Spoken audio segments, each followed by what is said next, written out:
नमस्कार, आप देख रहे हैं IBC 24 महाकौशल। मैं हूं आपके साथ विजेंद्र पांडे।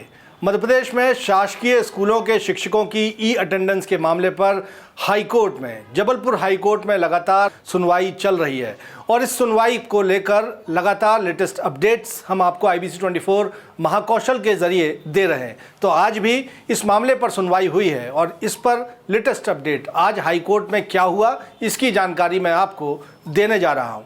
तो आज बताना चाहूँगा कि आज जब मध्य प्रदेश हाईकोर्ट में इस मामले पर सुनवाई हुई तो सरकार को शिक्षकों के दलीलों पर और जवाब पर एक काउंटर एफिडेविट देना था, जवाब देना था कि आखिर जो शिक्षकों ने बीती सुनवाई में अपनी परेशानियां गिनाई हैं कि आखिर क्यों उन्हें ई अटेंडेंस दर्ज करने में दिक्कत आ रही है और उनके क्या पॉइंट्स हैं। तो इस पर सरकार को जवाब देना था, हाईकोर्ट ने ये निर्देश दिया हुआ था। लेकिन आज जब इस मामले पर सुनवाई हुई तो सरकार की ओर से वक्त की मांग कर ली गई, सरकार की ओर से मोहलत मांगी गई कि जो तमाम आरोप याचिकाकर्ता शिक्षकों ने लगाए हैं और साथ ही साथ जो दलीलें पेश की हैं उनके वकीलों ने, इस पर एक कॉम्प्रिहेंसिव रिप्लाई राज्य सरकार देना चाहती है, एक समग्र तौर पर एक जवाब सरकार देना चाहती है और इसके लिए उसे वक्त की दरकार है।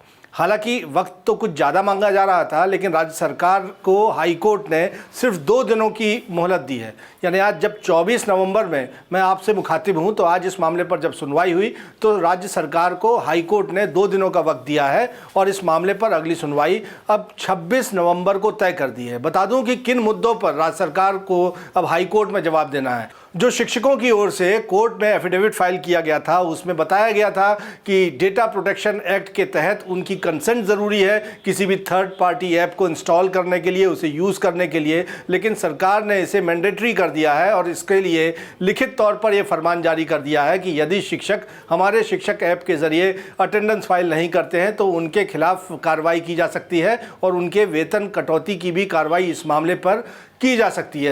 साथ ही साथ शिक्षकों ने अपनी डेटा की सिक्योरिटी का मुद्दा बीती सुनवाई के दौरान जो फाइल हुआ एफिडेविट था उसमें उठाया था और ये कहा था कि उनके साथ उनका ये ऐप जो है, ऐप से डेटा भी लीक हो सकता है और इसकी गारंटी आखिर कौन लेगा। चूँकि सरकार की ओर से, स्कूल शिक्षा विभाग की ओर से जो लिखित आदेश जारी किया गया है उसमें इस बात का कोई उल्लेख नहीं किया गया था। साथ ही साथ शिक्षकों की ओर से कहा गया था कि नेटवर्क कनेक्टिविटी का एक बड़ा इशू है। आदिवासी अंचलों में स्थित स्कूलों, ग्रामीण अंचलों में स्थित स्कूलों में नेटवर्क नहीं मिलता है। वो समय पर स्कूल पहुँचकर बच्चों को पढ़ाना चाहते हैं, लेकिन चूंकि उन्हें ई अटेंडेंस फाइल करना है, इस वजह से कई बार स्कूल लगने में भी देर हो जाती है और इसका खामियाजा जो है शिक्षकों के साथ साथ बच्चों को उठाना पड़ता है।